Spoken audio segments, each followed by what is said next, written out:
अस्सलाम वालेकुम। उम्मीद है जी आप सब बहन भाई खैरियत से होंगे और मेरी दुआ है आप खुश रहें, आबाद रहें, हंसते मुस्कुराते रहें। हमारे पास जी माशाल्लाह मौसम बड़ा ही खूबसूरत है, एकदम बन गया।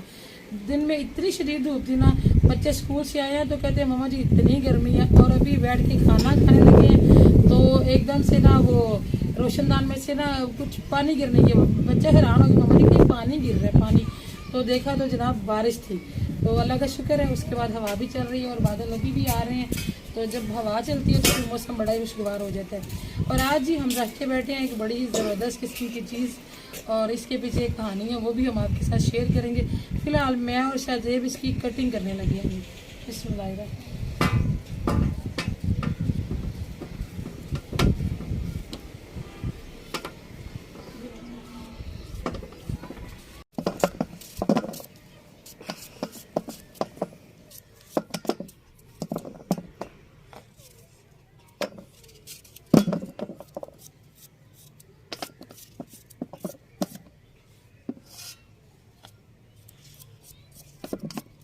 ऐसे भी एक जैसे काटो, छोटे बड़े नहीं काटने। ये है जनाब पेठा, और शाहजेब मेरे साथ कटिंग करवा रहा है। ये हमें कहीं से गिफ्ट मिला था, मेरी एक स्टूडेंट है वो गांव से आती है, उसने हमें बड़े तरबूज भी खिलाए थे। अल्लाह पाक उसको उसके नसीब अच्छे करे। अभी उसकी शादी भी है कुछ दिनों तक।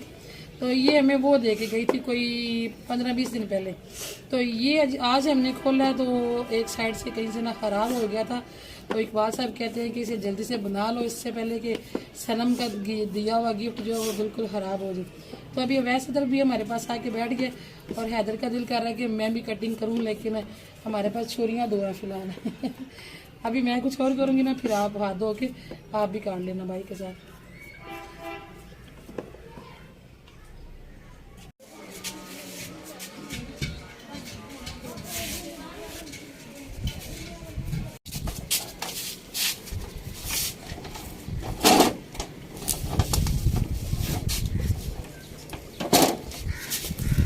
हैदर हमारा वो बच्चा है जो घर के बारी बारी काम करता है माशाल्लाह।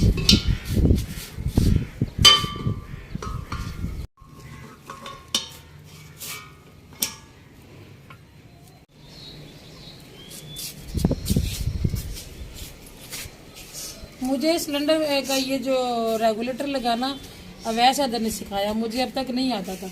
इनके पापा ने मुझे नहीं सिखाया, वो खुद ही लगाते होते थे। एक दफ़ा बल्कि वो घर नहीं थे तो पूरा दिन हम ऐसे ही बैठे थे, मुझे ये लगाना नहीं आ रहा था। तो ये हैदर ने अब सीखा, तो हैदर ने मुझे सिखाया। शाहजेब आप बड़े काटने लग गए बेटा, छोटे काटो फिर वो गलेंगे नहीं जल्दी, टाइम थोड़ा है, बादल भी आ रहे हैं। जान ये जो जितने भी पीस गिरे हैं ना नीचे, वो अंदर डाल दो। फाइनली जी हम तीनों माँ बेटे ने मिलके ना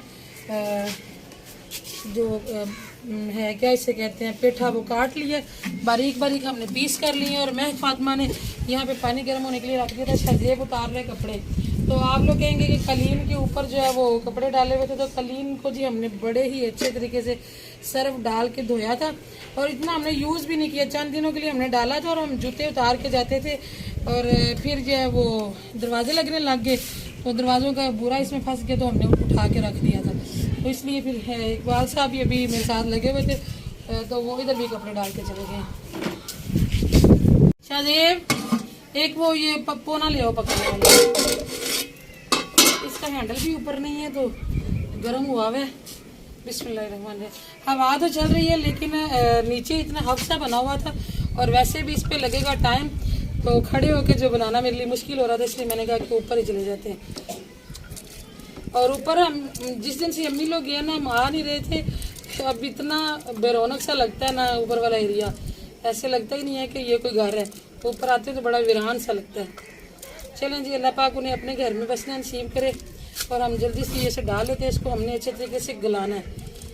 अच्छा जेब ले आओ ना बेटा। फिर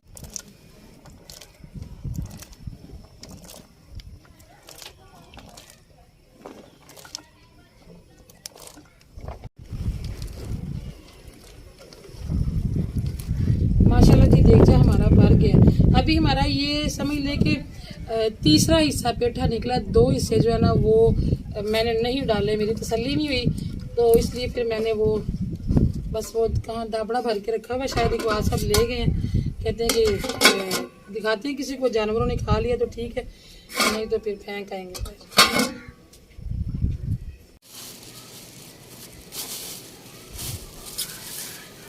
मैं कटिंग कर रही थी तो इकबाल साहब ये चीज़ें भी मुझे ला के रख के दे गए, तो मैंने देखा नहीं क्या कुछ। इसकी चीनी है, सूजी है, खोपरा है और बादाम है, और इलायचियाँ जो पहले से घर में थी वो नीचे पड़ी हुई हैं। अब मुझे नीचे जाना पड़ेगा और शज़ेब वगैरह चले गए हैं चीज़ लेने के लिए।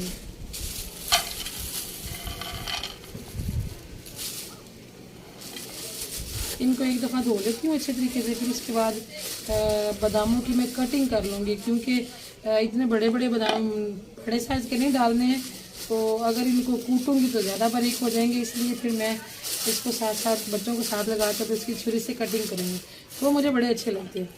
तभी मैं ये छान भी लाती हूँ नीचे से, और मेरा दिल है कि एक चक्कर लगा के आज इसकी कुछ चीज़ें भी रहती हैं, घी भी रहता है, चीनी भी कम है, सारा कुछ तो वो मैं लेके तो फिर दोबारा आती हूँ।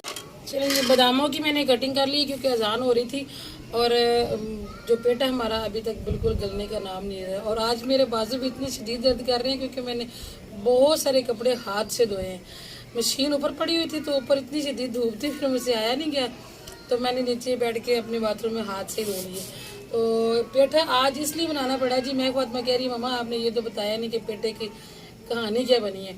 असल में ये मेरी एक स्टूडेंट है, उसने कुछ दिन पहले हमें दिया था गिफ्ट के तौर पे, और काफ़ी बड़ा था, इतना बड़ा था, तकरीबन समझ लें कि 2 फीट इसकी लेंथ थी, तो मोटा तो तकरीबन 1.25 फुट से कोई 15 इंच मोटा था, इतना बड़ा पेठा था।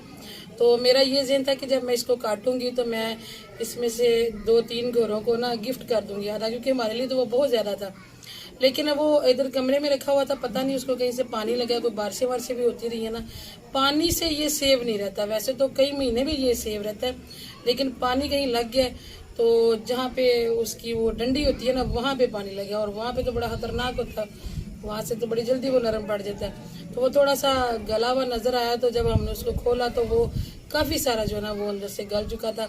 फिर हमने कहा कि अभी अगर 1-2 दिन और पड़ा रहा तो ये सारा ज़ाया करना पड़ेगा, और सनम तो अब चली गई है, अल्लाह ताला उसके नसीब अच्छे करे। अब वो दोबारा तो हमें ला के देने से रही, तो उसका दिया हुआ गिफ्ट हम ज़ाया नहीं करते, जितना बच सकता है उतना बचा लेते हैं। और बनाते बनाते इसलिए फिर शाम भी हो गई है, वरना ये तो लंबा चौड़ा काम होता है, इससे जल्दी शुरू करना पड़ता है। इसलिए जी हमने देर से शुरू किए, और मुझसे नीचे बिल्कुल नहीं झुका जा रहा क्योंकि कमर भी बड़ी थकी हुई है। इसलिए ज़रा मैं अभी बादाम मैंने सारे काट लिए, और यहाँ पे मैं गरी गश करने लगी हूँ। खोपरा हम लोग पंजाबी में गरी कहते हैं। जब से अम्मी लोग गए हैं जी, आज मैं पहली नमाज जो है वो छत पे पढ़ने लगी हूँ, और मैं बहुत मिस कर रही हूँ अम्मी को, भाभीियों को, जो कि मेरे इर्द गिर्द नमाज पढ़ रहे होते थे वो लोग।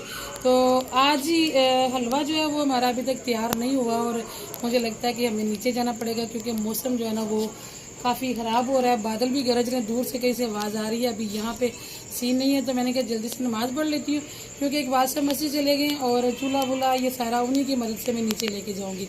तो मेरा तो बड़ा दिल था कि मैं पूरी रेसिपी आपके साथ शेयर करती, लेकिन आज मुझे एमरजेंसी इसको बनाना पड़ा, इसलिए फिर इसी टाइम पे मैंने शुरू कर लिया।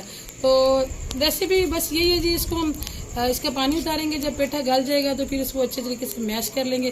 वैसे तो उसको ऐसे 1-2 बार छनके इतना अच्छा गल जाता है कि मैश हो जाता है, नहीं तो हम किसी भी तरीके से इसको मैश करके फिर हम अलग से सूजी भून लेंगे, जैसे नॉर्मल हलवे के लिए भूनी जाती है। इलायची वगैरह डाल के हम सूजी को भूनेंगे, घी डाल के अपनी मर्ज़ी का। उसके बाद हम ये जो पेठा हमने मैश किया होगा वो हम अंदर डालेंगे, चीनी डालेंगे, और फिर इसको इतना पकाएंगे कि जितने से घी निकल आए। उसके बाद मुझे तो ऐसा अच्छा लगता है, तो अगर किसी को वो चीज़ ना पसंद हो कि इतना ज़्यादा पकाया जाए तो वो अपनी मर्ज़ी के मुताबिक भी रख सकते हैं।